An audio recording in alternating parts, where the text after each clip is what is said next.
please stand clear of the doors. Por favor, manténganse alejado de las puertas. To those guests who've just joined us, welcome. Our next stop is the Magic Kingdom.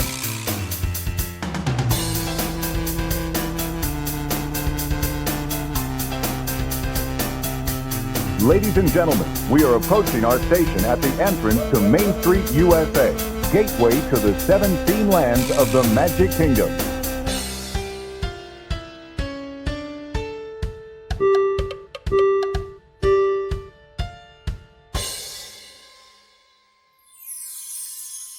Welcome aboard the Monday Morning Monorail podcast. Holy crap, ladies and gentlemen. I never even thought I would get to say those words today because it has been a series of unfortunate events culminating with my personal computer exploding, self-destructing, yeeting itself into oblivion. I don't know what has happened, but here we are. And we're going to do another episode of the Monday Morning Monorail podcast just for you, ladies and gentlemen, because we would not let anything stop us from bringing you the content that you want so bad. You love it. You have to have it. You're obsessed with it. We know. We get it. Listen, nobody's bigger fans of us than us, so we understand. And before we get into episode 191 of the Monday Morning Monorail podcast, let's bring in somebody who I'm pretty sure he is his biggest fan, but I'm probably number 2 in that book. It's Landon the Dawes Doan. Landon, welcome to a broken down but still operating monorail. Coming to you from the isolation station of love, it's me, it's the DOZ, Landon the Dawes Doan. And to back up what my friend and yours, Justin Monorail, just said, if you had any idea the lengths that we have gone through this lovely Sunday, now almost evening, to get this podcast put together for you, the lovely listener.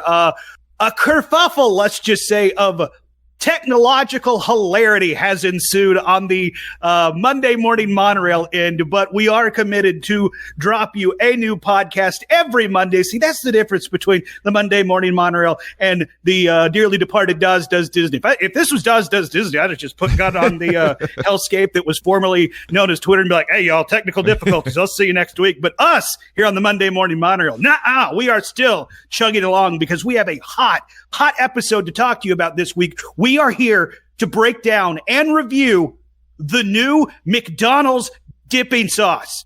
Oh, yeah. Really? Oh, I wasn't prepared for that. I thought we were just going to talk Shamrock Shakes on this episode.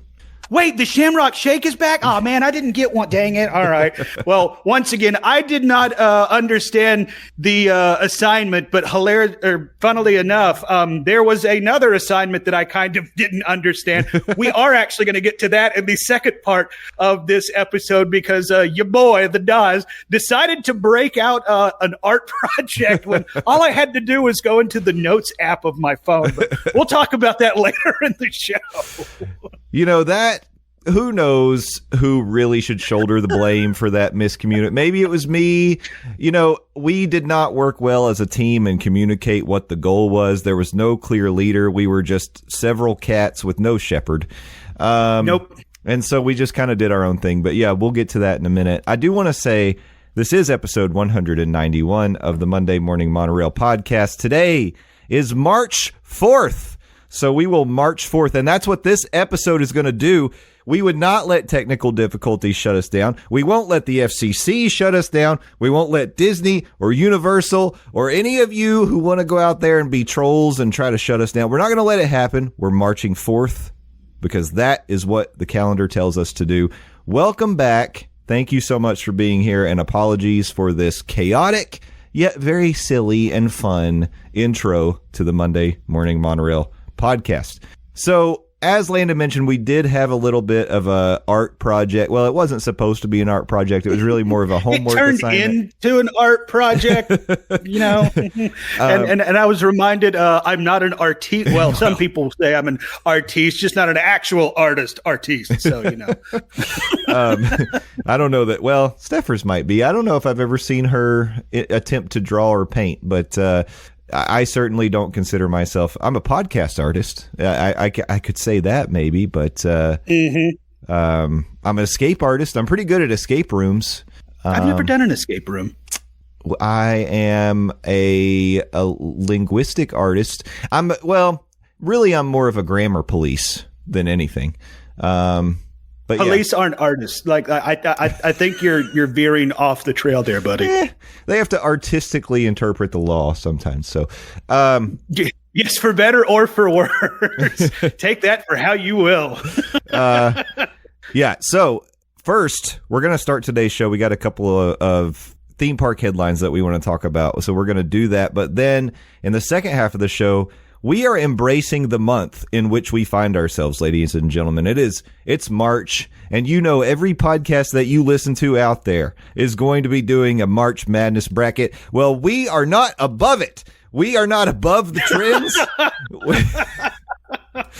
We don't mind getting in there and running with everybody else and doing that, and because it's fun. March Madness brackets are fun. And so, what are you talking about? This is a completely original idea. No podcast, especially a Disney podcast or a theme park news podcast, has ever done this. Horn.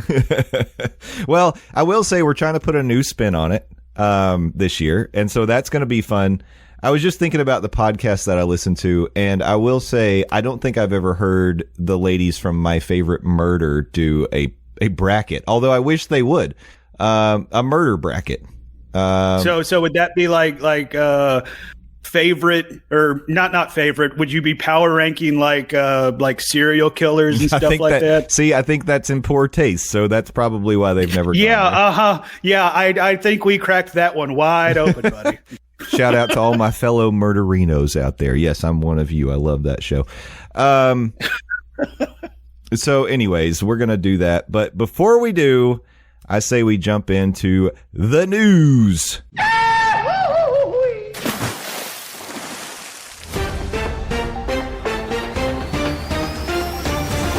That's right, ladies and gentlemen. We are bringing you the breaking news from the Central Florida theme parks. We have scoured the internet so you don't have to, and we brought the important information back, and now we're going to share it right here on today's episode. Just a couple things today, a big one from Disney and a big one from Universal, both of them pretty significant. We'll start with Disney because that's our roots and that's what we do.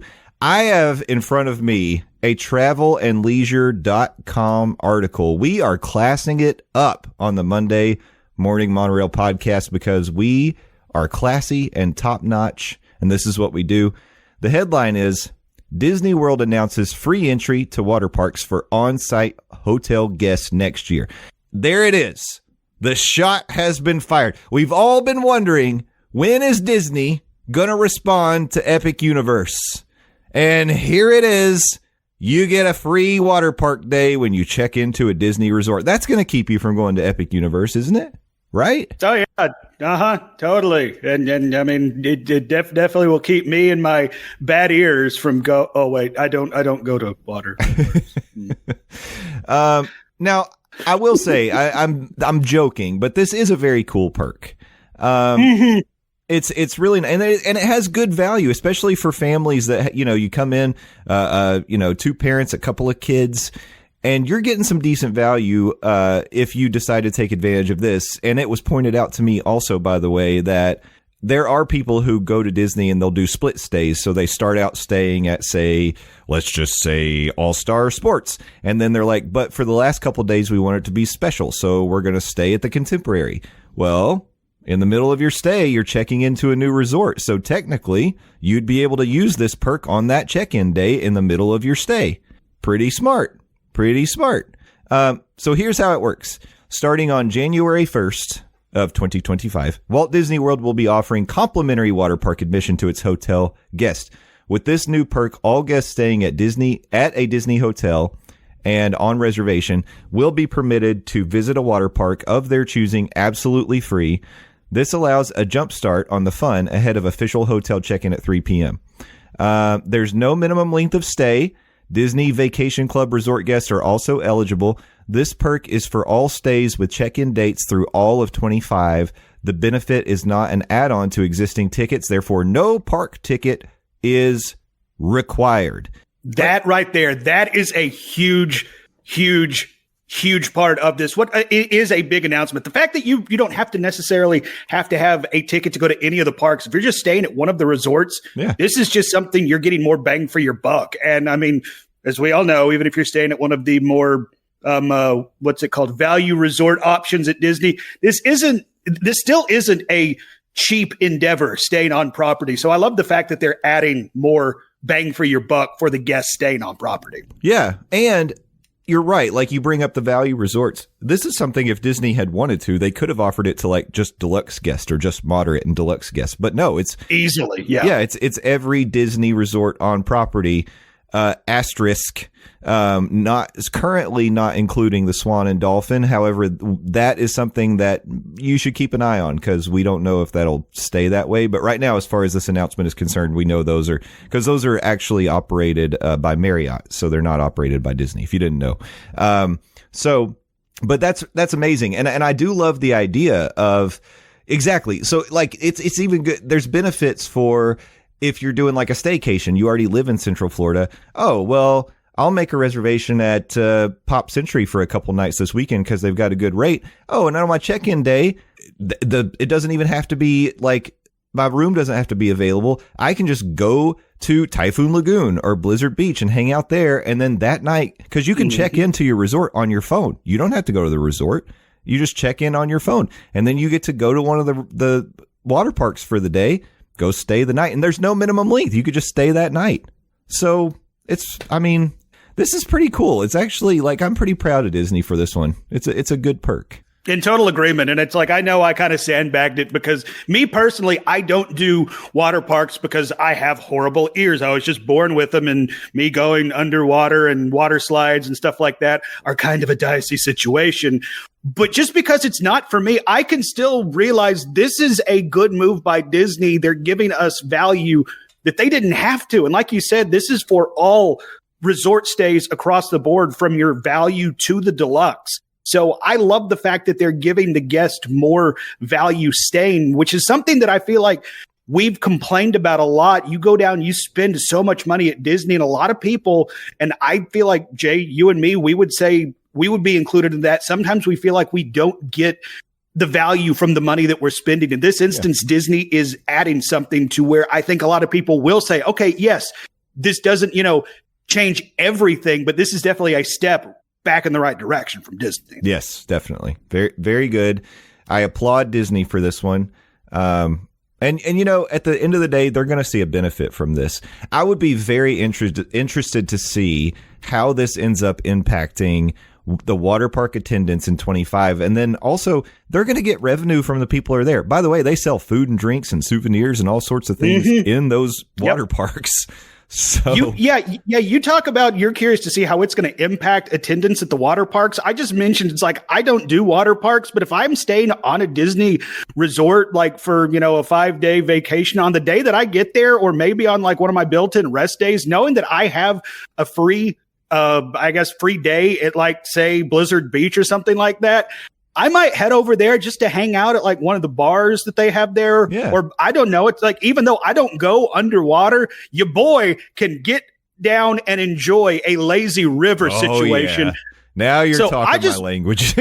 I might just go hop in the lazy river knowing that I have this option just because I'm staying on a Disney resort. And Disney's like, hey, because you're down here for 3, 4, 5 days and you're staying at, Coronado Springs. I almost called it Colorado Springs. Point for Landon. I might go check that out. I love it. Yeah.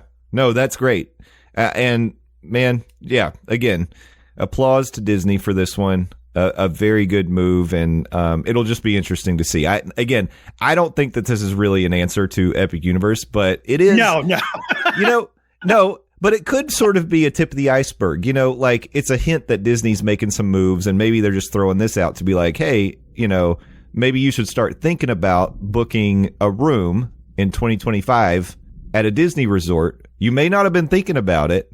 You may have been thinking, oh, I'm going to go stay at the new Stella Nova, or, I'm going to stay at one of the new Universal resorts because it's close to Epic. You could do that, but then stay a couple nights there, book a Disney resort, go stay over there, get to go to the water park. So, obviously they're trying to impact that sort of behavior. So, good move. Good move.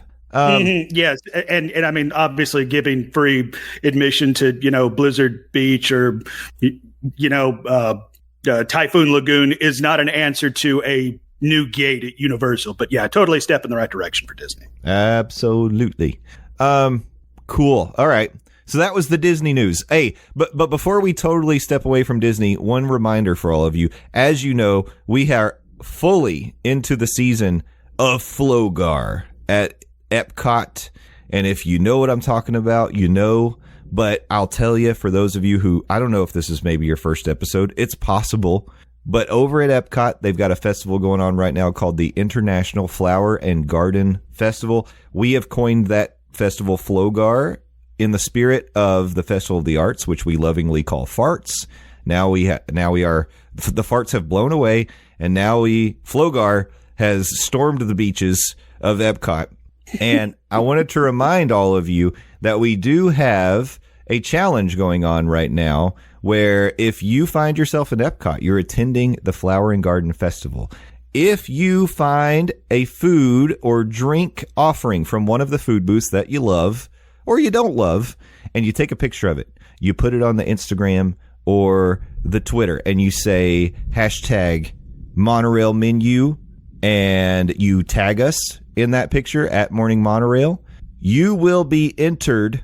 You'll get an entry for a chance to win a $50 Disney gift card once Flogar boards his Viking ship and goes back out to sea. When the festival, the International Flower and Garden Festival is over, we'll do a drawing, and somebody's going to win a Disney gift card. But you've got to do the Monorail menu challenge. So tag us at Morning Monorail in your picture. Give a little review. Say, this is what I'm trying. I'd give it 100 out of 10 stars. And then hashtag Monorail menu. Put your picture on there, and I'm going to enter you to win that gift card. So don't forget about it. Tell your friends. Tell your family. And have some fun. And I hope that you end up trying some delicious treats in the process. Yeah. Last week, void where prohibited. Podcasters such as Landon the Dosdone are ineligible to win. That's true. Yeah, Steffers, Landon, and Justin Monorail are ineligible. Also, Landon the Dosdone did not agree to those terms, but I was outvoted. So the other thing I wanted to remind you of, we do have a bonus for the special menu item, and we decided to do the Fruit Loop shake as the special menu item. If you try that and you put that on your socials and tag us in it and use the hashtag Monorail menu, you will get 2 entries for that one. So don't forget about the Fruit Loop shake smoothie. I can't remember what it is, but it's a Fruit Loop thing. It's a Fruit Loop cold frosted drink, and it's or as we like to call it, figment milk. We're going to keep that going for this week too. Okay. 2 weeks, because Flogar just really started. It hasn't even been going a full week yet, so I feel like let's ride this one out for this week and let people have a chance to try it. All right. So we don't have Steffers here to take us across the Universal, but in her place, we do want to make sure that we mention the big news out of Universal Studios, Universal Orlando Resort. Just this past week, Universal shared new details on DreamWorks Land, which is opening this summer at Universal Studios, Florida. Now, there's a couple of really good accounts that if you follow them on Twitter, you've been seeing some of the construction updates. One of them is Bio Reconstruct. Usually he likes to post like aerial photos because that dude is a helicopter pilot and takes some really cool like overhead shots. So if you want to see like Epic Universe as it's being built up, he's got a lot of that. The other one is Alicia Stella. Both of them have been following the DreamWorks Land developments construction as they have been coming along. But now we've got sort of a big unveiling of what we're going to get in the DreamWorks Land. So we knew we were going to have Shrek over there because we saw that they were building Shrek's house, his little like hollowed out tree stump. And I think we knew that the Kung Fu Panda was going to be part of this as well. And maybe even Trolls. Maybe we knew all 3 of those, but now we know for sure. So it's replacing that Woody Woodpecker fun zone that was back there. There was like a jungle gym and it had like water features. So it was a bit of a splash pad, but it was an area where kids could climb around and have some fun. So That whole area is going to be replaced. There was a DreamWorks meet and greet that was back there. This is where the Barney show used to be. I never saw the Barney show. I'm kind of sad I never saw the Barney show. But that's where that used to be. So that whole area has been redone. And now what we're going to get is there's going to be a Shrek Land, Shrek's Swamp Meet, where you can actually visit Shrek's house and interact with Shrek and Princess Fiona and Donkey. And then Shrek's Swamp for Little Ogres. It's an ogre-sized play area that features 4 fun slides, wet play areas, and a playground where guests can climb, bounce, and splash around, as well as venture into Shrek's outhouse, which I don't necessarily know. That's a choice, Universal. I mean, like having any attraction that featuring an outhouse, but especially one that is owned and used, more importantly, by Shrek. I mean, like first of all, have you seen Shrek?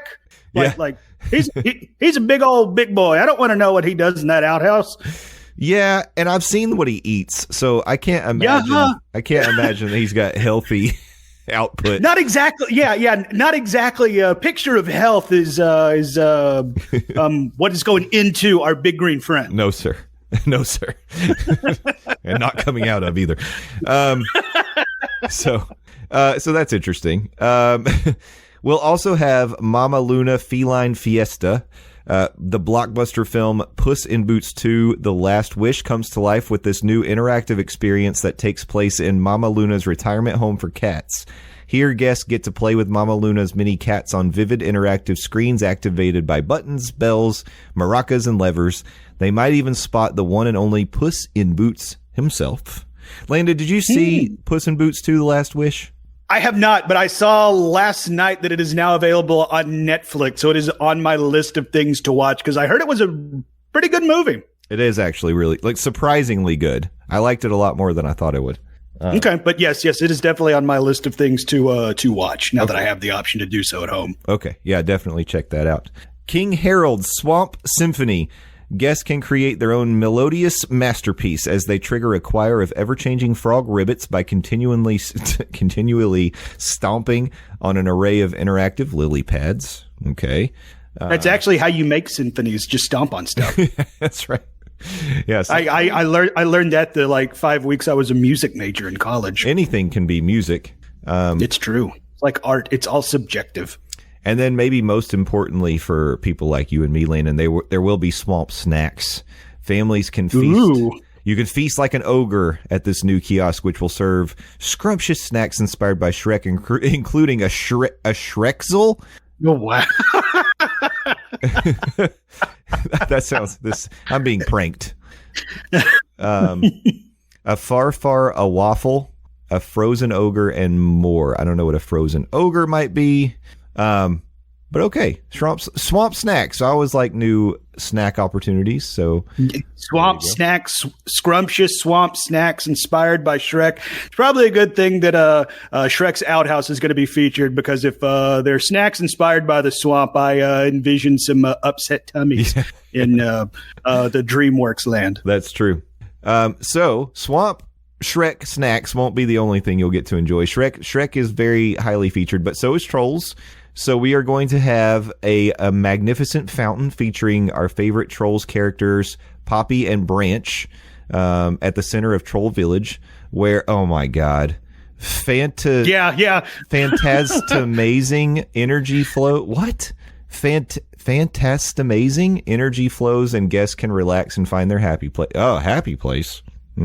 I love all the wording that they're throwing in the Trolls area. Like, this is just so over the top and crazy. I am a big fan of this, particularly the roller coaster. Yeah. Excuse me, the Trolls roller coaster, y'all. The Troller coaster. Yeah, that's good. I approve of that. Yes, that gets the Monday Morning Monorail seal of approval. That is so good. So a term that I have a feeling will make its way online if it hasn't already. Oh, for sure. Guests of all ages will be able to take a ride on the iconic Catterbus, escaping evil spiders Oh, Landon, you're not going to like that one. No, thank you. Yeah. Also, that's kind of redundant. All spiders are evil, except Spider-Man. Yeah, he's a friendly, friendly neighborhood. There was that one time that Doc Ock took over never mind. We'll have Poppy's Playground. Nestled under a giant 20-foot mushroom is Poppy's Playground, a shaded play area featuring colorful flowers and bugs with a bountiful array of fun, bouncing, and climbing structures for the youngest of trolls. Oh, we're going to get troll treats. Poppy's Boombox. Okay, all right. Yeah, Poppy's Boombox from Trolls Band Together has been transformed into a playful kiosk that offers up brightly colored Trolls ice cream treats.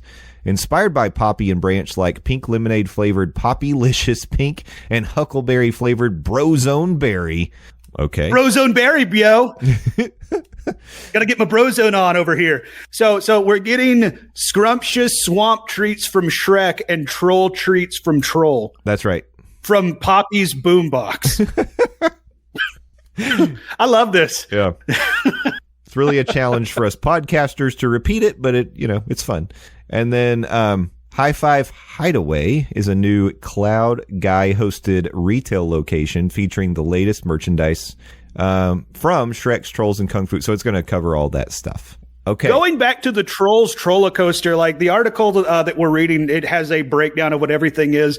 The I guess little synopsis of the Trolls Trollicoaster, it describes the characters, and when I was it's like, wait, what? So it quote, starring cherished Trolls character, and this is how I read it when I was first going through it: Poppy, Viva, Tiny Diamond, Satan, and Chanel. No, that's Satin. I was like, wait, what? Satan's in Trolls. I mean, Satan is the ultimate troll when you really get down that is to true. It. Yeah, guys. If you want to run away from the ultimate troll, turn your life over to Jesus over there in the bro zone, or just hop on the catter bus and you can escape. Yeah, you can escape Satan and his evil spiders. Yeah, I wasn't going to say it, but I read it that way the first time as well, so I'm with you. Okay, good. All right, I'm not alone. It's like, wow, Satan. Okay, all right, Satan. Weird. Yeah. Okay, and then we have the Kung Fu Panda editions. So guests embark on thrilling and fun adventures alongside the lovable Panda Po from the action-packed world of Kung Fu Panda movies, which there's another one of those coming, which I was surprised about. Next week, or this week, rather. Yeah. Po's Kung Fu Training Camp. Inspired by the hit Kung Fu Panda films, this all-new play area brings the Panda Village to life like never before. Within both wet and dry play areas, guests will have the opportunity to help the pandas wash and dry their laundry with enormous water cannons, dump buckets, and giant fans. Wait, we're going to be doing laundry? They're putting. I don't even do that at home. Now I got to pay like $160 to get into Universal and do Po's laundry. What the hell, Universal? Hey, kids.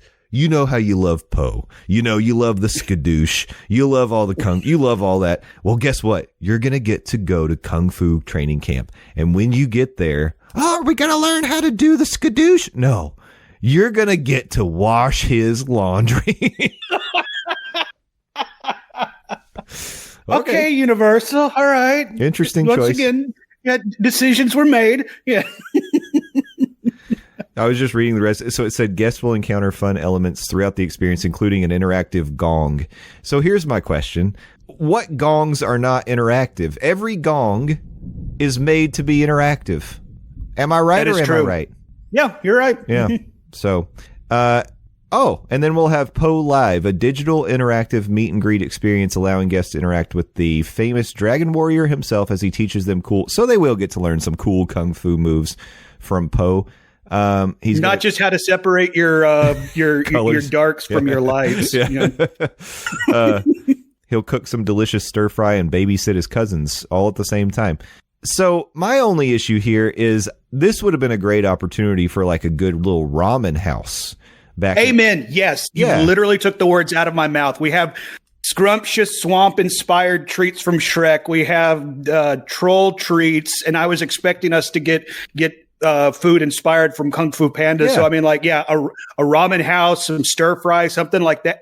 I mean, we're going to have Mr. Ping's noodle shop in the Kung Fu but that's an oversized merry-go-round noodle bowls, right? Not actual noodles. Those are not interactive noodles, technically. You can't eat them.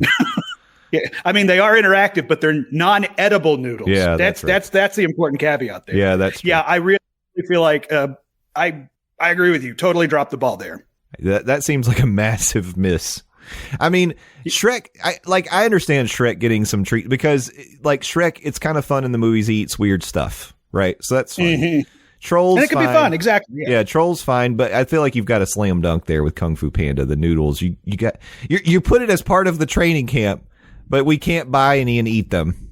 All right. Yeah, because you're going to see him in the training camp. You're going to think, damn, those noodles look good. Or Poe's really getting down on those noodles. He looks like he's I would like to enjoy some of those noodles to the point that I'm willing to pay inflated theme park prices. Yeah. Universal's like, no, don't worry about that. We do not got you on that one, fam. Oh, or steamed buns. They could have a steamed bun kiosk. Ooh, that'd be great. Come on. Oh well, maybe next time. Yeah, I was going to say there's still time to rectify this universe. That's Though right. I do have to say it's like the article that we're referencing with this. It does have some concept art, which of course concept art and what actually comes to life can sometimes be two separate things. I do like the concept art of the way this looks. I think this is going to be a fun little part of Universal Hollywood. And Universal Orlando. It's going to be a fun new part of that Texas theme park that they're opening in Texas. That's right.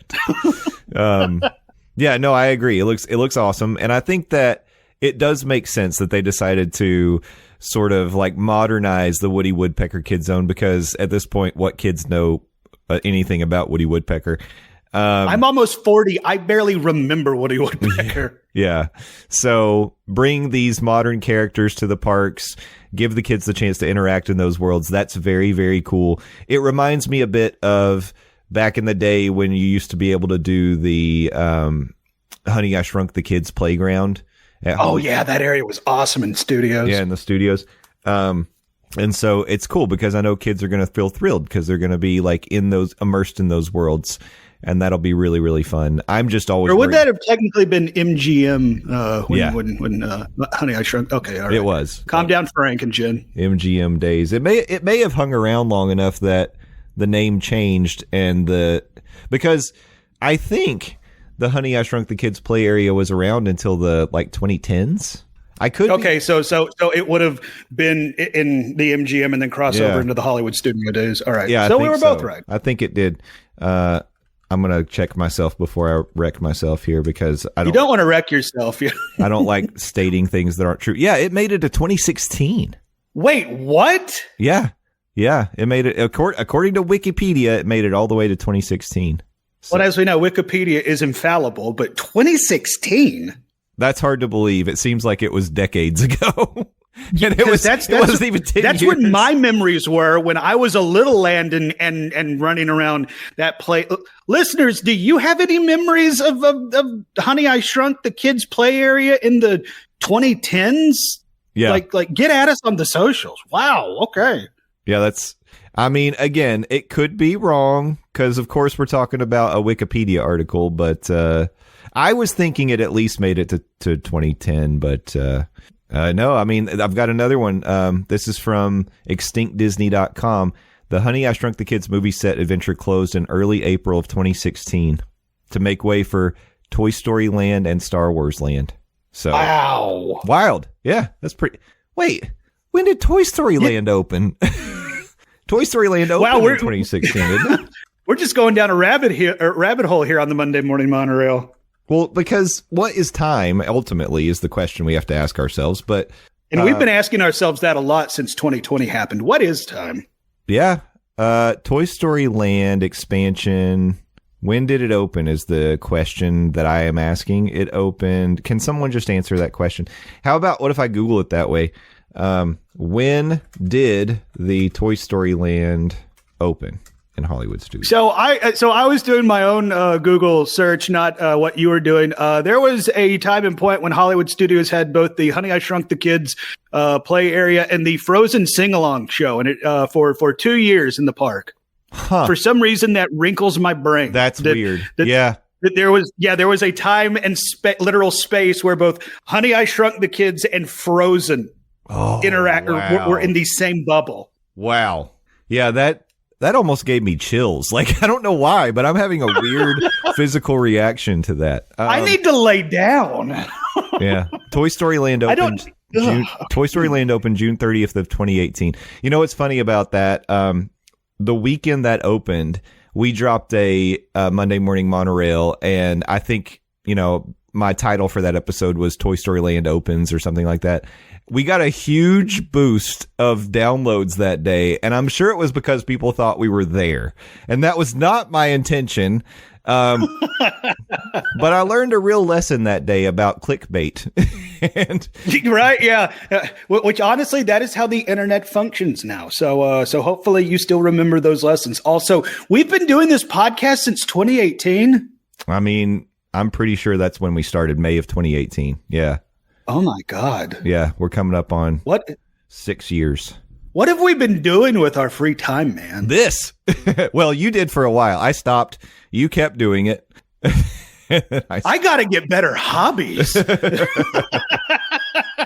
Oh, I want to say one more thing before we wrap up the news and while we're on this weird Toy Story Land and Honey, I Shrunk the Kids. Existential crisis. Yeah, whatever's going on right now.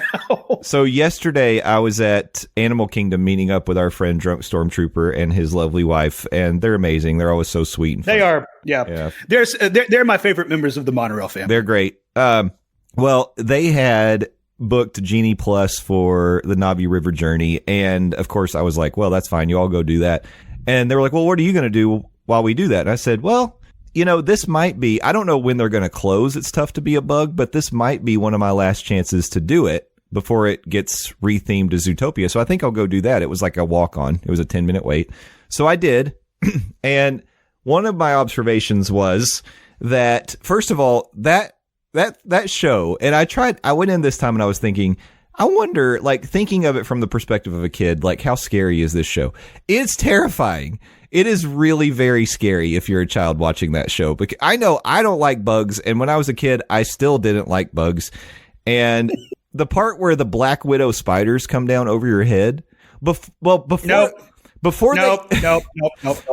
they even drop down the Black Widow spiders, they do a thing where they take like bug spray on the 3D screen, and Hopper's going to spray the whole crowd with bug spray, and a massive cloud of bug spray like comes out of the screen. They do a fog machine, but it's like coming out at you, and it's dark when they do it. That's intense and kind of scary if you're a kid. And then you get stung by you get stung by the back or whatever. Yeah, you get stung in the back by wasp or whatever that sting you. That's like that is some torture for a child. It really could. And I was thinking, I wonder from a kid's perspective what would have been scarier, this or extraterrestrial alien encounter? Because I think the problem with it's tough to be a bug is as a kid you would not have known that anything scary was going to happen. Because you saw the movie, it's fun and whimsical. You wanna go see your friends from the movie, and then, well, it's like you say, it's like for a kid, it's like as a grown adult, that is a hard freaking pass for yours truly. No, I am never going to do that. Yeah, well, ever. You probably won't get it. It's going to be closing down soon. I don't know when, but okay, bye. Yeah. Don't let the door hit you on the way out. Yeah, you won't have to worry about it too much longer. Did you? So you've never done it? No, okay. because I know there are parts where they drop black widows on you, and as an arachnophobe, I am not going to sign up for that.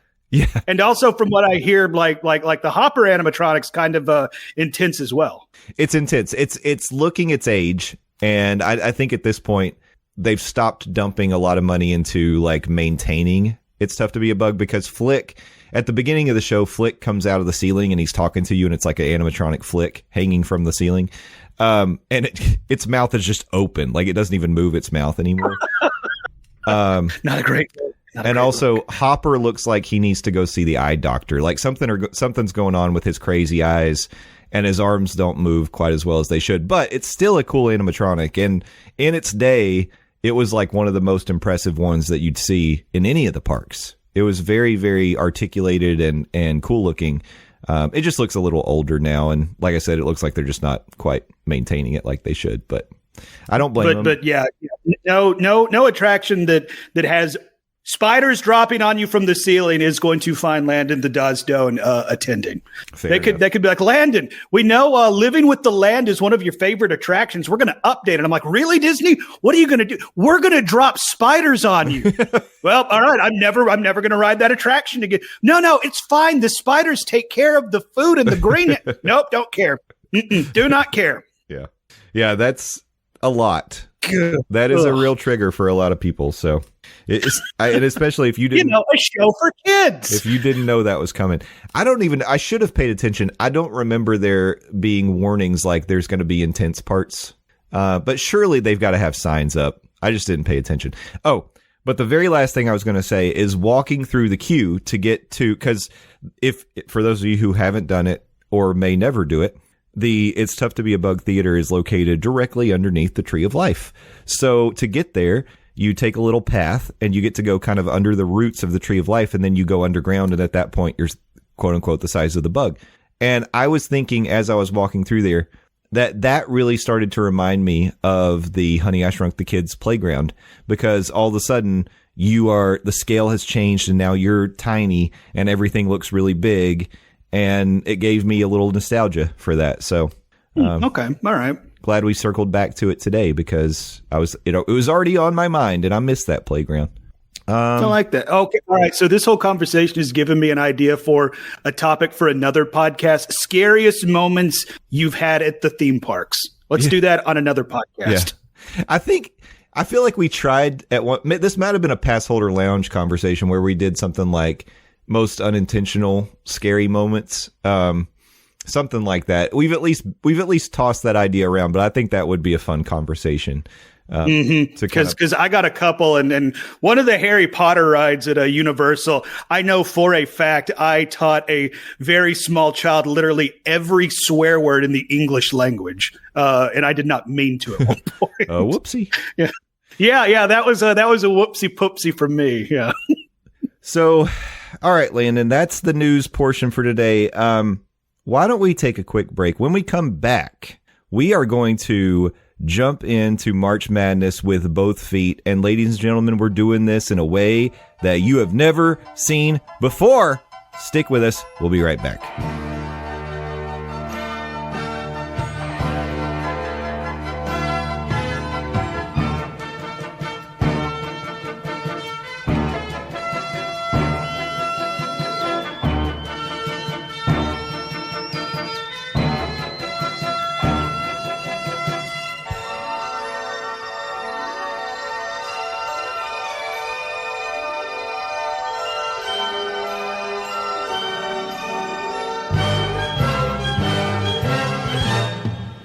Welcome back to the Monorail. It's Papa Monorail himself, side by side with my brother, Landon the Dosdone.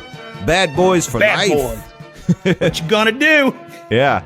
And listen, we are fired up because we love March Madness. I don't want to speak for you. Landon, do you love March Madness? It's one of the best times of the year to be a sports fan. It really is. It's so much fun. The first couple weeks of the NCAA tournament are really some of the best viewing experiences you can have. There's you can have a split screen with 4 basketball games on at once, and you've got the buzzer beaters, you got the upsets, you got the Cinderella stories, you got the bracket busters. It's so much fun. But what could possibly be more fun than taking that tournament bracket concept and shoving all of our love for theme parks into that bracket and coming up with something brand new and fun for you all to participate in. And that's what we are doing this year. So here's what we've done. We're doing a bracket, but we're not just doing a attraction bracket or a Disney bracket or a Universal bracket. No, we are going to pit all of these ideas together in one 64 team. Well, with a little caveat. 64 plus play-in games, because Landon likes to color outside the lines. 64. No, I mean, we are living in the time where the play-in games are now a thing because of greed in the NCAA. I mean, let's call a spade, and it's no longer the first round. We now have to go through the first 4, Jay. Remember? True. That's true. So we will end up having 66 participants on our bracket because of the play-in games, which is fine and dandy.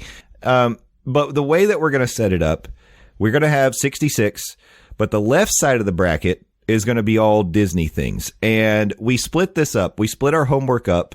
So Landon took the in-park participants. So 18, because of his play-in games. He's got 18 in-park experiences, we'll call them. It could be rides. It could be shows. It could be lounges, restaurants, whatever. It could have been anything, all from the twisted mind of Landon the Dawsdone, ranked 1 to 16 on the top left portion of the bracket. The bottom left portion of the bracket is going to be Disney experiences outside the parks. Now, that was my assignment, which I have done today. And I felt it was really fun putting it together, because not only was I coming up with my favorite things that I like to do outside the parks, but I also started thinking about, well, based on the seeding, what are the first round matchups going to be? And so I kind of stacked it up that way to make it a little more fun. On the right side of the bracket, right top, we're going to have the Steffers top 16 Universal experiences. Now, we didn't tell her just Wait, Steffers is doing I thought she would do SeaWorld. Believe it or not, Steffers a big We fan. mentioned SeaWorld! The streak's alive, guys. Believe it or not, Steffers a big fan of Universal, so we're letting her handle that. And if she wants to include play-in games, she's welcome to do that. So top right of the bracket, 16 or 18 of Steffers' favorite things from Universal, inside, outside parks, whatever it is. Now, the bottom right is going to be a little chaotic, because what we decided to do with... Ooh, I don't know if you heard that thunder, but it just scared the crap out of me. Was that thunder? Yeah. That scared the crap out of me. I thought something fell in your room. It's like, and Jay's bookshelf just fell on him. And Papa Monorail died on podcast. Listen, if my power suddenly goes out, it would not surprise me in the least with the trouble we've had With the way recording. this day is gone, I'm totally expecting it at any moment. I'm sitting here talking about chaos, and a lightning clap happens behind me. So the bottom right of the bracket will be theme park or themed experiences in the Central Florida area. 16 of those pitted against each other in an ultimate non-Disney, non-Universal throwdown. So at the end of the day, our final four is going to be in Park Disney. There will be a winner from that bracket. Outside of the Park Disney, winner from that bracket. Those two will face off.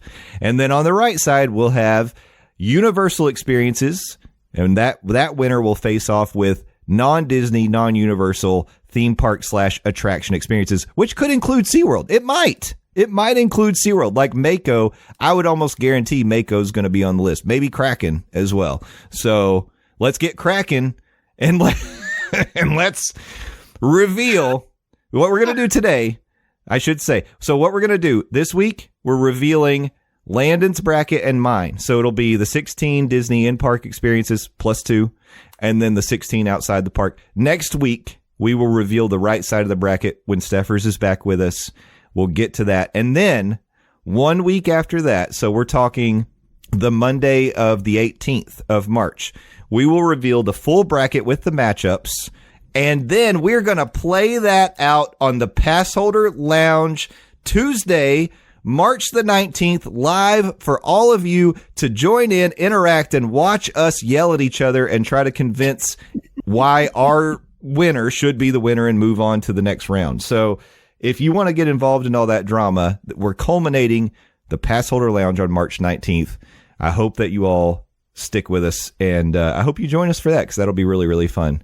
Oh, the 19th is going to be so much fun. So much. I'm already looking forward to the politicking that's going to take place. And I can already lovingly look forward to the filibuster that Steffer is going to put forward, why E.T. should make it all the way and win the championship. Well, I was going to say, is there any doubt that E.T. is going to be number one on Steffer's bracket? I mean, I know that that's a bit of a spoiler. We don't know for sure.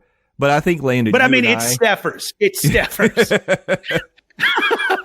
also, that's her handle on social media. It's Steffers. It's Steffers, and you know what that means. ET is always number one with Steffers. So, all right, Landon, do you want to do your bracket reveal first, or should we sort of go back and forth and reveal like our top seeds, or how do you want to do this? I like the idea of us ping-ponging back and forth, but do you want to go 1 to 16 or do you want to go 16 to 1? Oh, very interesting. Let the drama build, baby. I think we go 16 to 1, but let's do 4 at a time. So, okay. All right. Good deal. Good deal. So, and that'll include your play-in. So, yeah, why don't you start out? You can go 16, 15, 14, 13, and then I'll do mine. Okay, perfect. All right. I'm going to start with my 16 seed, which is one of my play-in games. This is kind of my miscellaneous for the in-park experience. This first entrant in my first play-in game is kind of an a la carte experience for the in-park experience. But I do think if you do pony up the money, it can add to you and your party's days in the park. I'm going Magic Shots as one of the entrants. And then on the other side of this 16 seed play-in game, this is an item. I'm going a piece of merchandise that has caused people to line up for hours several times. It is, in this instance, a plastic little effer Figment popcorn bucket. So in the 16 seed play-in game, it's Magic Shots taking on Figment popcorn buckets. Whoa. Okay. Right? Yep. Okay. All right. For my 15 seed, you know I love him. You know you love him. Even though we do love him, he has been in a seems to be perpetual state of disrepair. It is my friend and yours, the Disco Yeti, at the 15 seed. It is Expedition Everest out of Disney's Animal Kingdom, All a right. 15 seed. Wow. Yeah. I mean, if that doesn't speak to the strength of this bracket, I don't know what would. Oh, yeah. Buckle up. Well, you can keep your seatbelt on. But on this next attraction, you don't need a seatbelt because this is a very chill and a very educational experience. Also staying in Disney's Animal Kingdom, we're going for the Kilimanjaro, more accurately pronounced Kilimanjaro Safari. Reason it's kind of so low is sometimes the animals just, aren't going to play ball with you because, they are live animals, folks. And then for the last seed to be revealed in this round of, Talkie Talks, we're heading over to the most magical place on earth, the Magic Kingdom. We are going number 13, the Jungle Cruise. Oh, so interestingly enough, the animatronic animals rank higher than the real life animals. Yeah. So, yeah, I was thinking, and again, people, now, if you don't know how brackets work, the way that this will be set up once we actually place it, the 16 seed is going to be facing off against the 1 seed in round 1. So right now, you don't know who these individual attractions will be facing off against when they get to the next, or for the first round. But I gotta say, it's interesting though, in that chunk that you've got, it's so animal heavy: Jungle Cruise, Kilimanjaro Safari, Expedition Everest, and then you've got Figment. Yep. I don't think I realized I did that, but we're going to say I did that on purpose because, animals are, they're below us, Jay. We as humans are their superiors. Okay. We are the apex predators on the food chain. That's true. That's true. All right. All right. So for my 16 through 13 on the bracket for Disney experiences outside of the parks, number 16 is one that I love. I know there's a lot of you out there that love it. Landon, not so much, so this will probably be one we talk about on the night of March the 19th. But I'm going number 16, Abracadabar on the Disney Boardwalk. Yeah. Great bourbon selection, fun place, but maybe not always the best service when it gets busy. They do have good fries, I'll give them that. They do have good fries. Number 15, outside of the parks. This one's going to be maybe a shocker. Some of you are going to think, oh, that should be higher on the list, but we'll talk about it. Number 15 is the California Grill on top of Contemporary. Yeah. Cali Grill at a 15? Yeah. And this is totally Justin's opinion, so if you disagree, you're welcome to do that, but you're wrong. Number 14... Yeah, it's now on a podcast, so nana nana boo boo, stick your head and doo doo. I'm the one with the mic. Shut your mouth. Number 14, the Wilderness Lodge Lobby. I mean, oh, okay, all right, yeah, because for me, that is an experience. That lobby. I mean, of course, you've got the noise of the Whispering Canyon Cafe keeping things nice and serene in the background. But you've got that beautiful fireplace with the rocking chairs, the soaring atrium, the wood, the totem poles over by the souvenir shop. And then the geyser that actually pops up in the lobby and the water flows outside. Like, it's so nice. Such a nice experience. So that's, and speaking of water, let's get to number 13, Typhoon Lagoon. Number 13 on the Disney experiences outside of the parks. Now, you might say, that's a park. And you could be right, but I'm considering it outside the parks. Yeah. For this argument, we consider in parks the 4 amusement parks, your Magic Kingdom, Epcot, Hollywood Studios, and Animal Kingdom. So. Exactly. So, again, I have a mic. I'm correct. All right, Landon, over to you for 12 through 9. All right, coming in at number 12, we are going to head to a galaxy far, far away, and we are going to hop in a very beloved hunk of junk. We are going to go with the Millennium Falcon Smuggler's Run at your 12 seed. Number 11 is going to be our second and final play-in game. This is going to be our nighttime spectacular game. One of your contestants is going to be the newly returned Happily Ever After in the Magic Kingdom, squaring off against another newly returned nighttime spectacular, this time in Hollywood Studios, taking on Fantasmic. Oh yeah. That could, there's some feelings that are going to get hurt during that conversation, I think. Yeah. The Landon Doan Bracket Committee is here to break up friendships and families, y'all. Number 10, if you know college basketball that gets to conference play, and if you win your conference tournament, generally there is an automatic bid in the tournament on the line. Well, Pirates of the Caribbean, they thought they were cruising through their conference tournament. They were going to win they were going to win the conference, get that automatic bid, but in an upset, Living with the Land knocks off Pirates of the Caribbean to steal that automatic bid, coming in for the number 10 seed, being Living with the Land. Wow. And then finally, for the last reveal in this little announcement, we're going back to the House of the Animals and a show this time. Not really a show, more of a festival. A festival fit for a king, specifically a Lion King. Number 9 is going to be Festival of the Lion King. Wow. Okay. Yeah. I love that it's on the list. I do. And because I do think it's the best show on property. And 1,000%. Yeah. So I feel like 9's a solid spot for the festival. I'll say that. And you just said that it is the best show on property, ... but it only comes in at number 9. So that tells you we have some heavy hitters coming up 8 through 1. Yeah. Be thinking in your mind, what could that be, you, Jay, and you, the lovely listener? All right. I'm going to tell you here in a second, but we got to go to you, Jay. What's your next 4? All right. Coming in at number 12 is a new one for me because I had only really experienced it in the last year, but it shot up the list quick, and that's Bar Riva.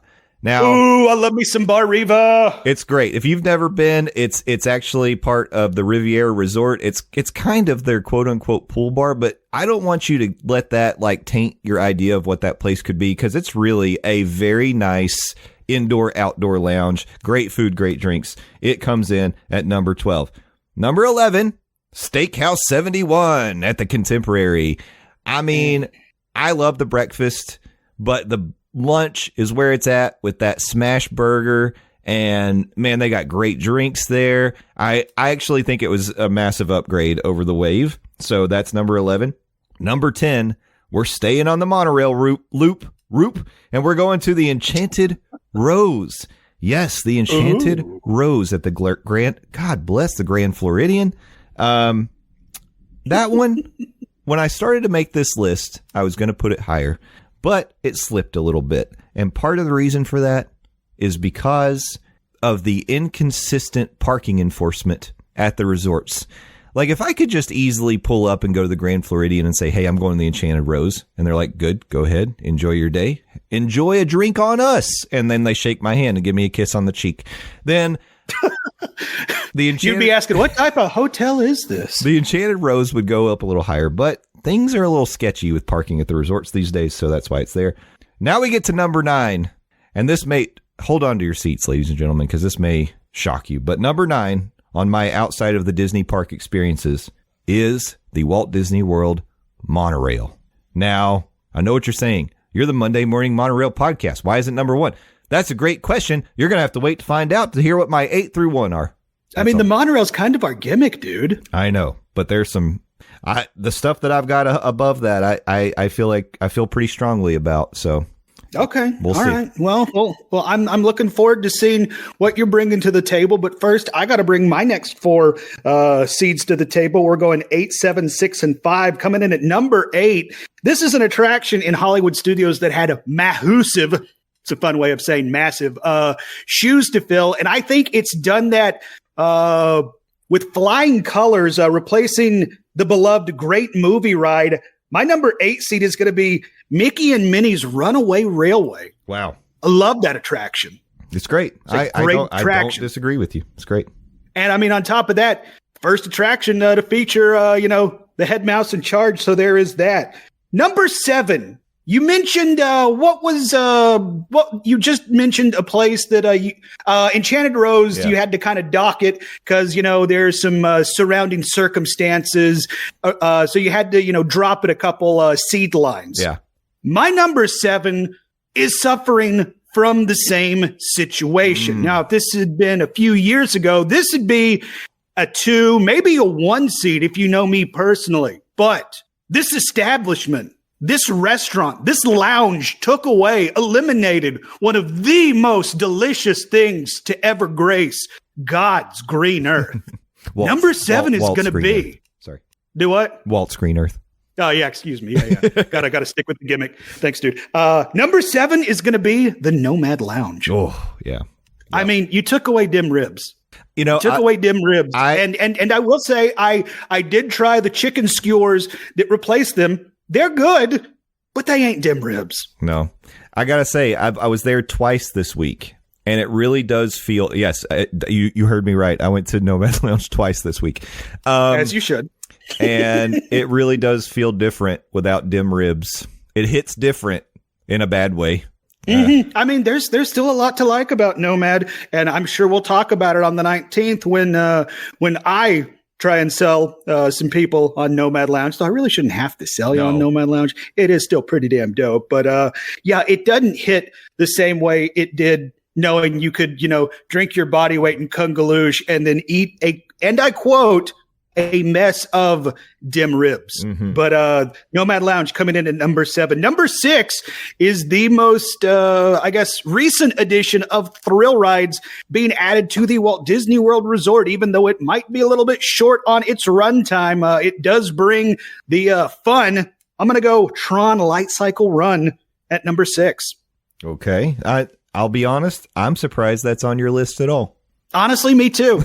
I am. I'm thinking I may have included it just because I kind of felt a little bit obligated. It's kind of, I don't want to say a blue blood because it's new, but there's these teams in basketball that kind of you feel like you have to include just because they have the pedigree. Yeah. I kind of feel like Tron got that treatment here. Okay. If we're being completely honest. All right. And then number 5, we're heading back to a galaxy far, far away. Wasn't open for the opening of Batuu, but when it opened, Batuu felt like, okay, this is the main attraction that it was missing when it's up and running. I am, of course, talking of Rise of the Resistance, still one of the most impressive pieces of technology that Disney or any theme park has ever put together. Just a incredibly immersive experience. And I feel fortunate that I was able to be there for opening day of Rise of the Resistance, and it is an experience I'll never forget. And just anytime I feel fortunate anytime I am able to get on Rise of the Resistance. Such a cool experience. Absolutely. Yeah. If that's 5, what could possibly be the top 4? You'll have to wait to find out. Oh, Jay, you're going to have to hang out and listen, buddy. But why don't you give us 8 through 5? I think I will. Now, if you remember, number 9 for me was the monorail. Justin Monorail put the monorail at number 9. I bet you'll never guess what my number 8 is. No, you won't, because it's going to blow your minds. It's the Skyliner at number 8. Wait. Mm-hmm. You know what? I'm going to save my thoughts until the 19th. We call that a tease in the biz. Right. Please continue. Number 7, the Walt Disney World buses. No, I'm just kidding. Number 7. Wouldn't that blow people? No, it's actually parking. Yeah. Parking. Driving myself. That's my favorite thing to do. Number 7 is Jock Lindsay's Hangar Bar over in Disney Springs. I love Jock Lindsay all year long, but I've got to tell you, it gets some extra points because I love the fact they do seasonal stuff, and there's something extra special about Jock Lindsay's at Christmas time. If you haven't done it, highly recommend it. Mm-hmm. Seasonal stuff is cool, but I will also save my other thoughts for the 19th. Number 6 is something I haven't done yet, and this is a specific food item, although this really is a shout out to the whole restaurant. But number 6, the Sanaa bread service. It's legendary. People make a trip over to Animal Kingdom or the Animal Kingdom Lodge just to go to Sanaa, as well you should if you haven't done it. And the Sanaa bread service with all the fixins is very, very good. And then at number 5, staying at the resorts, Geyser Point at the Wilderness Lodge. Again, this is Justin Monorail's list. I know that those of you out there may have different opinions. They're going to say, how come we didn't hear about Three Bridges? Well, I've never been to Three Bridges. That's why you've never heard about it on my list. But start your own podcast. Get off his back. But I love Geyser Point, and I've been there a lot. And so that makes it to number 5 outside of the parks. Wow. So now we've got the top 4 in Landon. I can't wait to hear the top 4 in-park Disney experiences. Hit it. Yeah, these are the top 4 in-park experiences from, as Jay has pointed out, just my opinion. This is just my opinion, but as then I have pointed out, because it's on the podcast, this is factually correct. And if you disagree, you're wrong. Coming in at number 4, we're going one more time back out to Disney's Animal Kingdom, even though it seems like it just has a perpetual line that rivals, 2 hours. I got to give love to Flight of Passage. Yeah. I will never forget the first time I get on Flight of Passage. It was a magical experience. And if you can stomach the wait or you pay for play with the individual lightning lane, Flight of Passage is incredible. And just the whole world of, I almost called it Batu, but the whole Avatar. Yeah. Yeah. Pandora is just a modern masterpiece that Disney and their Imagineers did. So give me Flight of Passage. I do wish that you didn't have to wait 3 hours in standby for Flight of Passage. Number 3, heading back to the Magic Kingdom. I'm going Haunted Mansion. Yeah, Haunted Mansion. Yeah, that's what I'm talking about. I mean, like this is classic Disney. This may be a hot take. Question mark. I liked the new Haunted Mansion movie that came out last year. I thought it was fun, and it so maybe the fact that I liked it speaks to how much I actually do like the Haunted Mansion attraction, because I think a lot of people didn't actually like the Haunted Mansion movie. But everything about the attraction itself is just so dang cool, from the queue to the outdoor queue to the indoor queue to the stretching room spiel. It can be impacted if somebody thinks that you want them to recite it. It's cool. We know you have it memorized. We don't care. We didn't come here to hear you recite it. But I just love everything about the Haunted Mansion. My voice is so good. I can do it. Ladies, no. Welcome. Welcome. Are the walls? It's like, okay, dude. Yeah, cool. Save that for your shower where you think the acoustics are amazing. And I will say, with this caveat, I have not seen it with the Hatbox Ghost. So, there is that, but still, Haunted Mansion comes in at number 3. Good.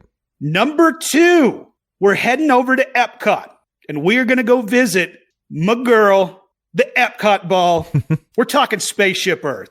I love Spaceship Earth. Not only the attraction with the love that they have put on her for the 50th anniversary with the point of lights, and now how it's synced to music when it lights up. I was fortunate enough to see Rainbow Connection when I was there in person the last time. And let me tell you, a grown man crying, standing in front of Spaceship Earth, listening to Kermit the Frog and Miss Piggy and the Muppets sing Rainbow Connection as Spaceship Earth has a rainbow go across it and lights sparkle. It's I'm going to say it was not a great look, but I have never felt more alive than I did experiencing that. And I mean, it's Spaceship Earth. It is just quintessential Disney, in my opinion. But I say it's quintessential Disney, and it only comes in at number 2 because I feel strongly enough saying that my number 1 seed is the best attraction in the entire Walt Disney World Resort,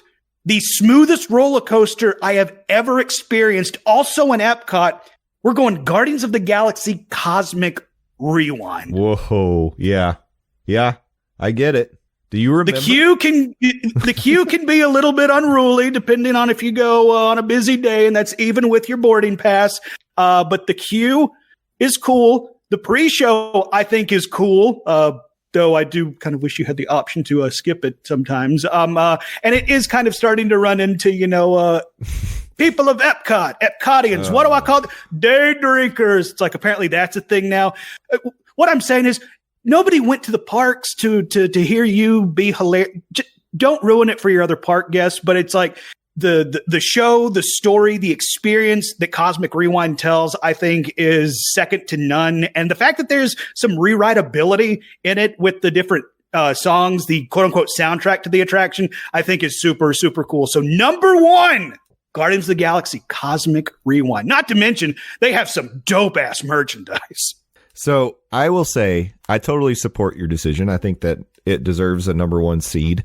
I have recently, having done Cosmic Rewind, I think I've done it 5 times now, which is, I'm blessed to be able to say that. I know there's lots of people who've not even done it once, but yeah. In that time, my experience is that the pre-show where you're hearing from Terry Crews, yeah, I mean, that's fun the first couple of times, but I get bored of that. But when you get to go, when you go to the room where they beam you up to the ship, that's incredible. Is awesome. However, however, the last couple times that I've done it, the effect hasn't been working. So the walls were already gone when you walk in there. And so you don't they usually tell you have to step away from the walls, stand inside the little light circle and stuff. You don't have to do that because there are no walls when you walk in there. So it kind of messes up that experience a little bit. I hope they get that fixed. But yeah, from that point on, it's awesome. Before that, I think the queue is pretty boring. To be really, you don't like the projections and I guess models of like Xandar and stuff like that, and the models of the ships and the Novacore, I guess uniforms and stuff like that. Not really. I don't know. It just doesn't do it for me. It's not my favorite. No, I will say the queue up until that part where you're closer. To the pre-show with Terry Crews and Glenn Close is in a pre-show queue for a Disney ride. Let's just throw that out there. That's the universe we live in. I will agree. Like when you're just kind of zigzagging and going up the wall, that is kind of boring. But like once you get to the models, I think that stuff is cool. And seeing the light effects, I think that is. And I will echo what you say. The Terry Crews thing. After you see it a couple of times, like I said, it's like, is there an option where I can just like go through a side door? And unfortunately, I think I've seen some videos of people like kind of forcing their ways through the doors before they open just so they can go ahead and get in line for the coaster. I kind of wish Disney just had a side door open. It's like, if you want to bypass, that, but the first time you go through that, like it is incredible. Yeah. It is so cool. From being beamed up to the ship, Terry Crews talking, not the Eternal, but the big giant space dude stealing stealing the thing, then the Guardians like, okay, like we're on our way. It's like the whole story it tells is so dang cool. It is very, very good. And then the attraction itself, pretty awesome. Pretty great. Very good. But yeah, that is the Landon Doan in Park Disney bracket. Great. I don't know what I was doing. I was trying something out. I liked it. All right. Thanks. So my top 4 for the outside of the park experiences are as follows. Number 4, earlier I mentioned Typhoon Lagoon as an entire water park experience, and that was all the way down at 13. Number 4, we have Stormalong Bay. So for those of you who don't know what Stormalong Bay is, it is probably the best pool experience that you can get at the Disney resorts. It's the sandy bottom pool at the beach club. There's a really cool slide. Where you can walk up the pirate ship and then you like go down the slide into the pool. It has like little bridges that go across it and stuff. It's so cool. And plus, like, the location adds to it. It's a wonderful location, but it's an awesome pool. Kids love it. So that comes in at number 4. Number 3. We've got the Polynesian Resort Lobby. The number 3 outside of the park experience. It's wonderful. The lobby. Okay. The lobby. All right. The smell. I dig that. Yeah, all of it. Smell. All of it. Now, is it better now or was it better before when they had sort of the waterfall oasis in there? I don't know. That's up to you to decide. I still think it's pretty awesome. Number 2. Topolino. Oh, yeah. Now you're speaking my language. I love everything about Topolino. The bar, the terrace, or Terrence, as we like to say on this show. It's great. And then number 1 of my outside the parks Disney experiences, we have Trader Sam's Grog Grotto. Ooh. So I know that this sort of contradicts the fact that earlier I said Enchanted Rose goes down the list because there's a parking issue at the resorts. But Trader Sam's is such an experience that I feel like it sort of transcends the parking issue that you experience when you try to go to the resorts. And like the drinks are great. Sure, they've got great small plates, but you can't deny that it's a one of a kind experience. The interaction, the immersion, it's wonderful. If you haven't done it, highly recommend it. But yeah, that's the number 1 outside the park experience for Justin Monorail. And that is your Disney outside the parks 1 to 16 bracket. So there we have it. We've got a loaded Disney bracket. I mean, I feel like this is going to be a difficult discussion for all of us. I hope it really is. And it's like, I don't want to go through and name drop specific seeds because that might kind of take our legs out from underneath us when we're in the pass holder lounge on the 19th. And once the full bracket is revealed on the 18th, but just kind of going through my head what you said and knowing how my bracket is going to be laid out, there are going to be some very, very interesting first round matchups and what could lead to some very interesting matchups down the line, depending on how stuff plays out. Yes, absolutely. Feelings are going to get hurt. This is great. So there you have it, ladies and gentlemen. I am so excited. I hope you are too. And this is just the beginning, because next week, Steffers is going to bring her Universal bracket, and then I am going to bring the outside of the Universal and Disney bubble amusement theme entertainment bracket from the Orlando area. We'll unveil those next week, and then there's nothing left but to get down to the business of letting the fists fly and getting those showdowns. I can't wait. I honestly, I have no idea where we're going to end up. But I am looking forward to March 19th, the live show where we actually get to like the debating, all of it. I can't wait. I don't even know. I don't even know. I'm at a loss for words just because I know it's going to be fantastic and I'm looking forward to it. I mean, do you like theme parks? Do you like politics? Boy, do we have the show for you on 19th of March. You do not want to miss the Pass Holder Lounge live, but also you don't want to miss next week when we reveal the Universal bracket. You don't want to miss next week when we reveal the miscellaneous Central Florida theme park. I mean, y'all know how Florida is. There's some weird that happens in Florida. Like who knows what's going to make the bracket? Like there might be gator wrestling on as a 12 seed. And if you know anything about bracketology, like a 12 can easily beat a 5 seed and go way deep in the tournament. And if it's gator wrestling, spoiler alert, that's going to win the whole thing. I'm calling it right now. That's true. Yeah. All right. Well, Landon, let's bring this thing home. Why don't we do some plugs and you get to kick us off today, sir. Let's do it. All right. You can follow me on Twitter, LANDOZ. Please go follow me, Landon Doan. I'm the best, Landon Doan, not the rest. 280 characters at a time on the hellscape that is formerly known as Twitter. I also appear on the Phil Show, News Talk 98.7 WOKI radio station locally here in Knoxville, Tennessee, streaming 6 to 10 a.m. Eastern Standard Time at newstalk987.com. Also available in the iHeartRadio app and the News Talk 987 app as well.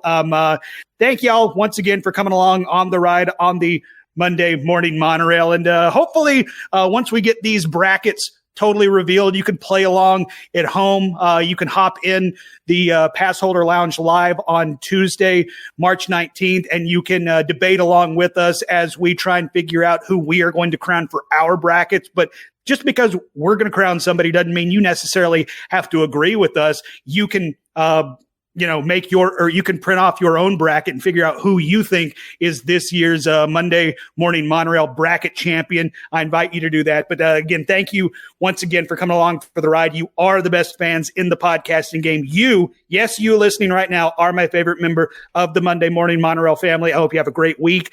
The fact that you give us a second, let alone probably an hour and a half at this point, it's hilarious. Jay said we were going to try and have a short episode. Smash cut to us here. We never have a short episode. I'm sorry. But the fact that you give us your time means the world to me. This is a labor of love, but we love doing it for you. Love you, mean it. And I will talk to you next week. Very good, Landon. Yeah, I know. I always think to myself, oh, well, we don't have that much to cover today. Right. Uh-huh. So Yep. Mm-hmm. surely this will be a shorter episode, but lo and behold. And then the bad boys get behind the microphone and do bad boy things behind the microphone. Yeah, so, we can't help but bloviate. It doesn't help that I had a heartburn attack in the middle of the show. And also that you're under a thunderstorm attack. There's lightning happening. My computer's exploding. Yeah, your computer you found out is a transformer and it's trying to kill you. Oh, my God. Well, ladies and gentlemen, hopefully this won't be the last episode of the Monday Morning Monorail podcast. Hopefully we'll work out all the technical things and my technology is not going to revolt and take me out between now and next week. But yeah, the toaster actually did attack him during the recording. He's going to edit that part out, but nobody saw that coming. Getting strangled by my headphone cord over here. I am Justin Monorail. I am on the internet on Twitter and Instagram as Justin_Monorail. Steffers is on all the things as It's Steffers. You should check out her podcast of adventures. It's so hard for me not to say. Oh, you almost said the thing. It's so hard for me not to say Avengers with Steffers. Her podcast is Adventures with Steffers, so go check that out.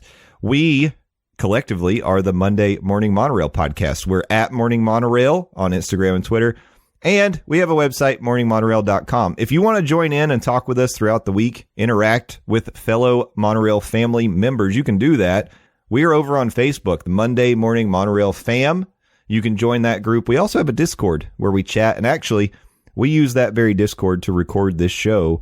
If there's ever some way where I could make it like a live listening situation where people could listen to us do this, I might do that for like special episodes. I think that'd be fun.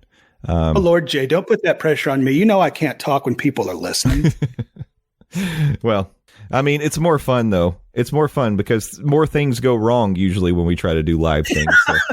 That is very true. Well, and definitely don't do that. I mean, enough things have gone wrong today and nobody's listening right now. I know.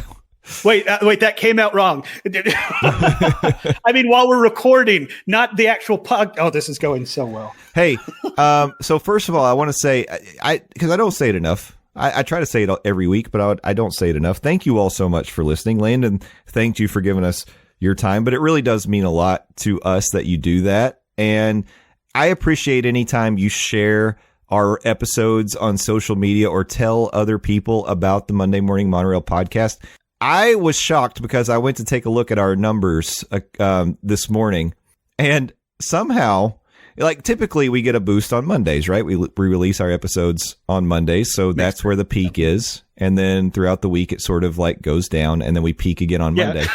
Well, you hear that? We peak on Monday, then it's all downhill after that, guys. Well, it's cyclical. That's our lesson. Take that into your work life. So something, I'm not sure what happened, but on Friday, we had a big peak of downloads, like more than we had on Monday. And then it almost doubled on Saturday. So I don't know, like, I think someone is going through and downloading like the whole back catalog because just looking at like the current episode, it didn't get all those listens. So if you are the person out there going back and listening to all the old episodes of the Monday Morning Monorail podcast, I just want to say, the Lord be with you on your journey. We have gotten better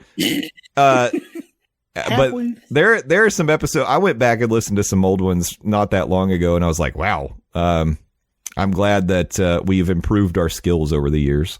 Again, have we? Also, yeah, if you're that person that's going back and downloading the entire back catalog, you are my favorite member of the Monorail family. Like, I'm not kidding. Like, I'm looking right now, episode 23, Illumination's grand finale. Like, it got a listen on Saturday. That was way back in 2018. Yeah. Episode 1, somebody listened to the May the 4th. I forgot we started the show on May the 4th, 2018. On Star Wars Day. I wasn't even on that one. Why would you even listen to? Oh, sorry. Yeah, that one got a listen. But yeah, so hey, if that's you, first of all, identify yourself and say, hey, it's me. I'm the crazy person going and downloading all the old episodes. But also, thank you for doing that. Don't call them crazy. We're trying to be nice. No. That's awesome. But we thank all of you. We thank you so much. Yes. And can't wait to see you back here next week. Also, real quick, on the way, sorry, I didn't mean to step on you. I just looked at the calendar and realized my birthday is April 1st, and I'm going to turn 39. We drop an episode on April 1st. Yeah. No, it's not going to be another Secret Sound episode. I got enough angry, confused comments the one time I did that on Does Disney, so I'm not going to do that again. We're not going to do that again. But on April 1st, I am going to announce a fundraising campaign that I am going to spend the next year talking about building up and hyping that is Disney related. So I want to put that teaser out there and let y'all know that it's coming, and start thinking about it, because I want you, the best podcasting fans in the game, put your money where your mouth is, or rather put your money where my mouth is, because I want to help some hungry people in East Tennessee. Okay. Awesome. That's awesome. This was a unexpected announcement even for me, Justin Monorail. So I'm looking. Remember, I teased this when we were on with the Dillos, and I haven't brought it up since. Well, I don't. But I'm going to announce it on April 1st of this year, because the actual fundraiser is going to be on April 1st of 2025. I want a full calendar year to build this up and do it right. Awesome. Well, that's awesome. I'm excited. I can't wait to hear about it, Landon. So people start saving, scraping together your couch money, your Starbucks money, whatever money it is, put it aside, because I know this is going to be a good one. It is Disney related, just FYI. It is going to have some tie into Disney, so just FYI. Landon is going to go to Halloween Horror Nights and do all the houses. No. I want to help hungry people. I don't want to help hungry people that much. Come on, Jay. All right. Well, now I will say, come back next week. And until you do that, thank a cast member, thank a team member, thank anybody that you run into in the service industry, because they deal with a lot of crap from all of us. Mm-hmm. Bottom line, be excellent to each other and party on, dudes. We'll see you next time. Bye-bye. Okay, bye-bye. The replacement. Did it peak that time? No.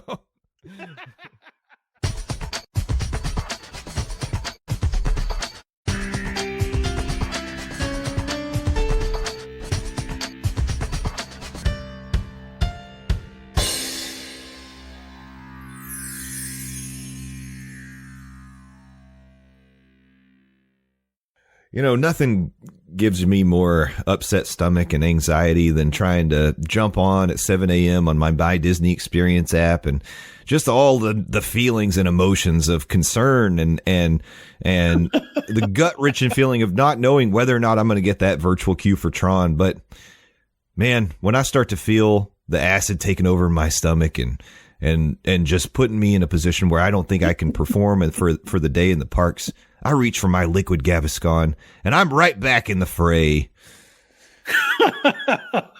Guys, we felt the burn being down in Orlando in June, July, the burn of the sun. And we all know that's terrible. But you know what else type of burn is terrible? Heartburn. And whenever I feel heartburn, I reach for that bottle of relief in Gaviscon. Oh, that's better. That's better. You punched it up. Gaviscon, we're here, baby. You're leaving money on the table. And this will be today's secret sound. Perfect. Okay, let's wrap this thing up. Yeah, let's bring it home.